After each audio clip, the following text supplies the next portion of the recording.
नविश को मैं दो बातों पर समझना चाहता हूं। एक, जो आरोप अखिलेश यादव की लीडरशिप पर लगा कि वो मदांध हैं, अहम और बहम के शिकार हैं, और दूसरी बात ये कि ये जया बच्चन फैक्टर क्या है।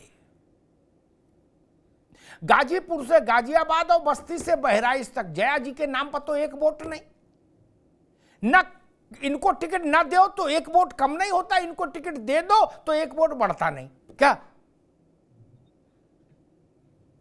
ये मैं समझ नहीं पाया। जया बच्चन की जगह किसी दूसरे को देते तो रायता तो ना पहला पहला घूमता चौराहे पर कि मौर्य अलग मुंह फुलाए घूम रहे, पल्लवी अलग ललकार रही।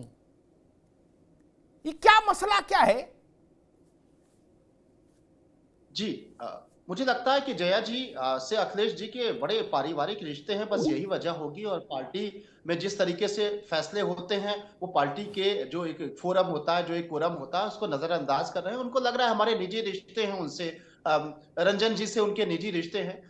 बाकी पार्टी और उसकी पॉलिसी और पीडीए जाए साइड में, उनको यही लग रहा है। और वो सारी चीजें इतने नाजुक वक्त में, जब बहुत बड़ी चुनौती है, वो इस तरह के फैसले कर रहे हैं। पार्टी के पदाधिकारियों से वो राय नहीं ले रहे और इस तरीके से नाराजगी हो रही है। द्विवेदी जी की एक बात मैं उस बात से सहमत हूं कि पूरे देश में यही लग रहा है कि विपक्षी खेमे के लोग भी यही चाहते हैं कि मोदी जी तीसरी बार प्रचंड बहुमत से प्रधानमंत्री बने। क्योंकि जो फैसले हो रहे हैं, जो कलह हो रहे हैं, जो शगुफे आ रहे हैं, चाहे वो कांग्रेस का हो, चाहे वो ममता जी का। अच्छा नावेद भाई, मतलब आप ये कह रहे हो कि सब, एक मिनट नावेद बाबू, आप ये कह रहे हो कि मतलब इसका अर्थ है कि सब लोग मिलके ये गा रहे मोदी आएंगे तो अंगना सजाऊंगी, ऐसा कुछ माहौल बन रहा है? विपक्ष के लोग चाह रहे हैं। हाँ, विपक्ष सत्ता पक्ष के तो चाहेंगे, जाहिर बात है। ये विपक्ष के लोग, जी, विपक्ष का एक एक बयान ये मंशा जाहिर कर रहा है। कोई खुल के कह रहा है, भाजपा खुल के कह रहे हैं कि मोदी जी को लाना है, अंगना सजाना है, लेकिन विपक्ष के नेता भी अपने बयानों से दूसरे तरीके से भारतीय जनता पार्टी को ताकत दे रहे हैं। और हर पार्टी के हर बड़े नेता का बयान इसको जस्टिफाई करता है। अखिलेश यादव कि वो बयान के जयंत चौधरी के ऊपर अपने वो कैंडिडेट थोपे दे रहे थे, ये जाहिर है कि वो चाहते थे कि जयंत नाराज होकर चले जाए, क्योंकि कई साल तक उनको सजो के उन्होंने रखा था। बड़ी अजीब बात लग रही थी कि रालोद और जयंत जी भी जा नहीं रहे भाजपा के ऑफर के साथ, तो अखिलेश जी ने सोचा कि उनको इस तरह नाराज कर दिया जाए। लेकिन नवेश को, एक मिनट नवेश को, लेकिन रामगोपाल यादव अभी कह रहे थे कि कौन जयंत, कौन आरएलडी? नहीं, देखिए, राम गोपाल तो सबसे ज्यादा मोदी जी के चहीते हैं और वो भारतीय जनता पार्टी को के सर पे ताज पहनाने के लिए हमेशा कोशिश करते रहते हैं। ये मैं नहीं कह रहा हूं, ये भारतीय जनता पार्टी के वर्कर्स कहते हैं। और ये जितने भी भाजपाई लोग हैं, वो राम गोपाल जी के इस तरह के फैसलों को बड़ा पसंद करते हैं। और समाजवादी पार्टी इस बात को महसूस करती है कि राम गोपाल जी का कहीं ना कहीं से भारतीय जनता पार्टी से कनेक्शन है। ये आरोप लगते हैं, ये मैं नहीं कह रहा हूं। दूसरी बात, मैं एक चीज, क्योंकि आज जिस विषय पे आप चर्चा कर रहे हो उस पर, हालांकि ये सवाल बनता नहीं, मैं चाहता हूं कि आलोक जी से ये कहा जाए, हालांकि ऐसा कोई चांस नहीं है, लेकिन फिर भी जो एक बड़ा नेता अगर खाली होता है, किसी पार्टी से अलग होता है, तो कुछ गंगा जल, कुछ नहलाने धुलाने की तैयारी चल रही है। क्या ये राम जी का और हिंदुत्व का अपमान करने वाले जो है मौर्य जी के बारे में कुछ विचार आलोक जी कर रहे हैं, क्या नहीं कर रहे हैं? क्योंकि उनके पास गंगा जल तो है ही है, नहलाने धुलाने के लिए वॉशिंग पाउडर भी है, वॉशिंग मशीन भी है, क्योंकि एक बड़ा एक पिछड़ों का नेता है। ठीक है नावेद बाबू, बिल्कुल ठीक बात कही आपने। देखो भाई, मैं नावेद शिको की इस बात से सहमत हूं। आलोक जी आपके पास बाद में आऊंगा, पहले आशीष जी के पास चलूंगा, लेकिन बात उन्होंने ठीक पूछी। हमारे यहां विधान में, नावेद शिको आपकी जानकारी के लिए बता दूं, गौ हत्या का प्रायश्चित भी है, ब्रह्म हत्या का प्रायश्चित भी है। तो मौर्य ने क्या बोला, थोड़ी ऐसा तो ठीक है क्या, नहला धुला के फिर ठीक है, अगर कुछ मान लो काम आ सकता है तो ठीक है। ये तो आप जान ही रहे हो, भाजपा की दृष्टि चिड़िया की आंख पर रहती है। क्या इधर कितने लोग खड़े, उधर कौन रामलाल खड़ा कि श्यामलाल खड़ा, doesn't make any difference for Bhajpa BJP. उनको पता है 24 में 400 पार। अगर मौर्य के आने से ये राई रत्ती कुछ भी फर्क पड़ रहा है तो मौर्य को भी नहला धुला शामिल करो बारात में। आप एक बात बताइए, नरेश अग्रवाल को जब भाजपा ने अपने यहां शामिल किया था, उसके बाद से नरेश अग्रवाल ने चौड़ा होकर चलना बंद कर दिया था कि नहीं? कर दिया कि नहीं? बताइए। शांति व्यवस्था धारण कर ली कि नहीं? अच्छी अच्छी बातें बोलने लगे कि नहीं? है ना?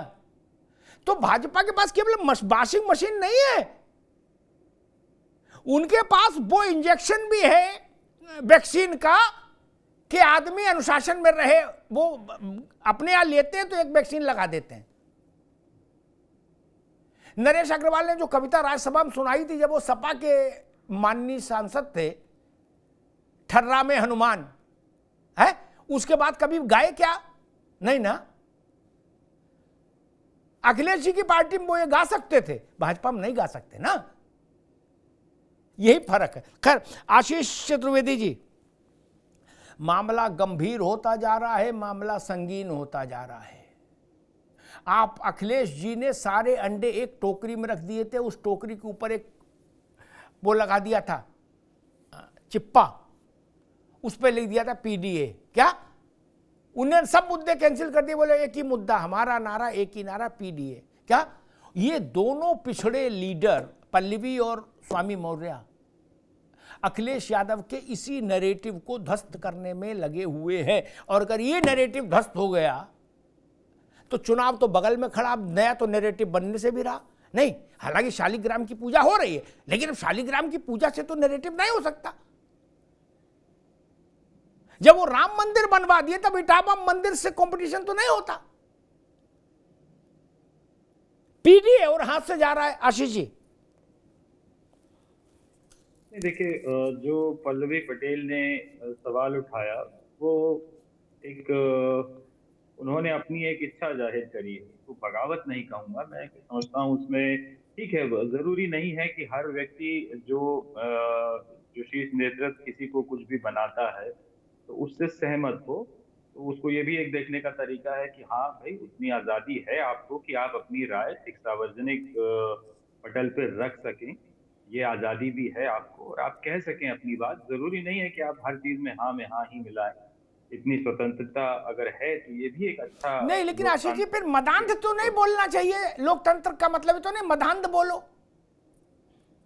हाँ, ये थोड़ा सा, और बोलो अहम और वहम का शिकार है लीडर, ये तो लोकतंत्र में नहीं आता ना, ये तो जूतम पजार तंत्र में आता है। ये थोड़ा सा लाइन को क्रॉस किया है। इतना इस तरीके से नहीं बोलना चाहिए। एक मर्यादा अपनी भी बना के रखना चाहिए, जो बहुत कम लोग बना के रख पाते हैं। एक मर्यादा रहनी चाहिए। आप विरोध कह सकते हैं, आप सहमत ना हो सकता है नहीं आशीष जी, मैं एक स्पेसिफिक सवाल पूछ रहा हूं। पल्लवी ने कहा सपा में पीडीए की हकमारी हो रही है, मैं उस हकमारी के साथ खड़ी नहीं हो सकती। पीडीए की हकमारी कर रहे हैं अखिलेश यादव। अगर ये नैरेटिव लेके पल्लवी जैसे लोग चलेंगे जिनके पिता का नाम सोनेलाल पटेल है, क्या तो मुश्किल हो जाएगी ना फिर तो। आशीष जी, उनसे बातचीत की जाएगी और मैं समझता हूँ जो भी उनकी असहमति किसी चीज पे है वो भी बातचीत के जरिए दूर कर ली जाएगी। कोई बहुत बड़ा विषय नहीं है। उन्होंने कहा है उनसे बातचीत करके उसको सुलझा लिया जाएगा। तो ऐसा मैं नहीं समझता कि वो कोई बगावत करेंगी, कहीं चली जाएंगी, ऐसा कुछ भी नहीं है। हाँ, कई लोग हैं, मैंने जैसे कहा कि हाँ, जया बच्चन जी का आपने जिक्र किया और बहुत सही बात है। मेरे मन में भी आया था जब मैंने सुना कि हम बार बार उनको भेज रहे हैं, तो उससे पार्टी को या पार्टी के अंदर बहुत से लोग हैं जो लोग कहते हैं इनको क्यों भेज दिया, इनसे क्या फायदा होने वाला है हमें। तो कहीं ना कहीं ये बात लाजमी है। तो वही बात वो भी कह रही हैं, उन्होंने उससे कुछ और चीजें आगे बढ़ के कह दी। तो ऐसे बहुत से फैसले होते हैं जिसपे पार्टी के अंदर भी लोग सहमत नहीं होते हैं। जी तो ठीक, जरूरी ठीक। नहीं है कि आशीष बाबू, फैसलों से सहमत ना होना अलग बात है। अखिलेश जी के घर जाइए, वहां बैठ के चाय पीजिए, असहमति जताइए, लेकिन मदांध ANI की माइक पर मदांध बोलो फिर कोई लोकतंत्र है, तो ऐसा लोकतंत्र आपको मुबारक। फिर ठीक, फिर ऐसा लोकतंत्र मुबारक। ये चुनाव में लोकतंत्र भारी पड़ेगा। राघवेंद्र बाबू जी, समाजवादी पार्टी या इंडिविजुअली अखिलेश जी ने सारा अपनी ऊर्जा एक नारे में लगा दी थी, वो था पीडीए। क्या वो इंडिया की भी चर्चा नहीं करते, वो कहते थे पीडीए जी लड़ेगा, पीडीए जीतेगा, PDA this, PDA that. Maurya और पल्लवी उसी पीडीए की हवा निकाल रहे हैं और वो ये बताने की कोशिश कर रहे हैं कि सपा में पीडीए नहीं चल रहा है, यहां तो बच्चन रंजन चल रहा है। क्या इससे जो अखिलेश यादव ने नैरेटिव सेट करने में मेहनत लगाई थी, उस नैरेटिव को नुकसान होता दिख रहा है समाजवादी पार्टी के? अमिताभ जी, अब मुझे पता नहीं है कि अखिलेश जी का कौन राजनीतिक सलाहकार है। मैं एक बात तो थोड़ा पीछे जाना चाहता हूँ। 22 जनवरी को जब परशुराम के मंदिर में इतना भव्य कार्यक्रम हुआ, उसके बाद परशुराम ने अखिलेश जी को 2 बार मौका दिया। पहली बार कि जब 11 फरवरी को उत्तर प्रदेश विधानसभा अध्यक्ष की अगुवाई में लगभग सारे विधायक जब प्रभु राम के चरणों में गए सुख समृद्धि की कामना करने, तो मुझे लगता है कि अखिलेश जी को उस समय अपने विधायकों के साथ उसी अयोध्या में माननीय सुप्रीम कोर्ट के आदेश के अनुसार जो 5 एकड़ की मस्जिद की भूमि आवंटित हुई है, वहां जाके सौदा करना चाहिए। उससे ये होता जो पीडीए में ए है वो ए मजबूत होता और कहता कि अखिलेश जी हमारे लिए तत्पर है, समर्पित है। दूसरी बात ये कि संजोग देखिए कि 3 सीट और 3 सब पीडीए और राज्यसभा की भी 3 सीट, तो इनको पीडीए के हिसाब से 3 लोगों को भेजना चाहिए था। ये पारिवारिक पृष्ठभूमि देखने लगे, मित्रता देखने लगे और रुपया देखने लगे। तो मुझे लगता है कि इनका पीडीए केवल एक बेईमानी है, छलावा है, जैसा कि पटेल जी कह रही हैं, और समाजवादी पार्टी में जो फूट है, बड़ा फूट, उसका एक टेलर है। क्योंकि सब लोग कह रहे हैं कि 45 से 111, 125 तक मैंने पहुंचाया। अभी आशीष जी को भी मैं सुन रहा था, इन्होंने मेरे राष्ट्रीय अध्यक्ष जी के बारे में कहा कि वो भी कहते हैं। आशीष जी, आप इटावा, मैनपुरी, सैफई, उसके अगल बगल जो भी जिले हैं, आप पता कर लीजिएगा कि समाजवादी पार्टी के कितने सिंबल के प्रत्याशी उधर से जीत के आए। और मैं आपको ये भी दावा के साथ बताता हूँ, पूर्वांचल उत्तर प्रदेश में बीजेपी के लिए सबसे कठिन नगर हो गई थी 2022 के चुनाव में। योगी जी का भी गढ़ है और मोदी जी का संसदीय क्षेत्र भी है। उसके बावजूद जब हमारे राष्ट्रीय अध्यक्ष आपके साथ कंधे से कंधे मिलाकर अखिलेश जी को मुख्यमंत्री बनाने का दावा किए थे, आप देख लीजिए सफाया है, कई जिलों में बीजेपी की खाता नहीं खुली। इसमें श्रेय अखिलेश यादव जी का नहीं है, न स्वामी प्रसाद मौर्य का है, सारा श्रेय मेरे राष्ट्रीय अध्यक्ष जी माननीय ओम प्रकाश राजभर को जाता है। और इसका जो परिणाम है, अभी आप जब लोकसभा के चुनाव में चंद दिन बचे हैं, इसका जब परिणाम आ जाएगा कि यूपी से सपा साफ, जब समाजवादी पार्टी का नाम समाजवादी पार्टी हो जाएगा, और मैं नहीं कह रहा हूं, आपके अपने लोग करेंगे। अभी तो ये मैं बार बार कर रहा हूं, अभी तो ये टेलर है, जब फिल्म आएगा तो जो ये अभी अमिताभ जी आप कह रहे थे ना कि एक टोकरी में अंडे रख के और चिप्पी लगा दिए, अंडे सब आपस में फूट जाएंगे और उसमें चूचू निकल के ये इन्हीं को चू चू करने लगेंगे। ठीक है राघवेंद्र जी, अरे रुकना होगा। आलोक जी के पास आऊं उससे पहले एक बार राघवेंद्र ने चूजे की बात कर दी, मुझे एक पुरानी बात याद आ गई, शायद नावेद को याद हो। मुलायम सिंह जी के एक शिष्य थे तोताराम, आशीष चतुर्वेदी को नहीं याद होगा, वो थोड़ा इलीट सेना में रहे, जो खाटी सपाई है एटा इटावा मैनपुरी, वो जानता है तोताराम को। उनने एक महिला कार्यकर्ता से कहा टेलीफोन पे, उनने कहा बाबूजी प्रणाम, बोले खुश रहो, बोले तुम आई नहीं, बोले आएंगे, बोले अब की चूजे लाना। तो उन्होंने कहा चूजे मतलब, तो बोले चूजे, बोले समझी नहीं, अरे बोले कम उम्र वाली लड़कियां वो चूजे। आशीष जी, उस पर मुझे याद है मैंने एक शो किया था, ये चूजा चूजा क्या है, नवश को राघवेंद्र जी ने चूजा याद किया तो मुझे वो तोताराम याद आ गए। क्या बड़े बड़े लीलाधर हुए भाई, क्या कहो बताओ, चूजा मंत्री हो गए, वो मंत्री रहे, चौबे जी वो मंत्री थे मुलायम सिंह के समय में, वो चूजा मांग रहे थे।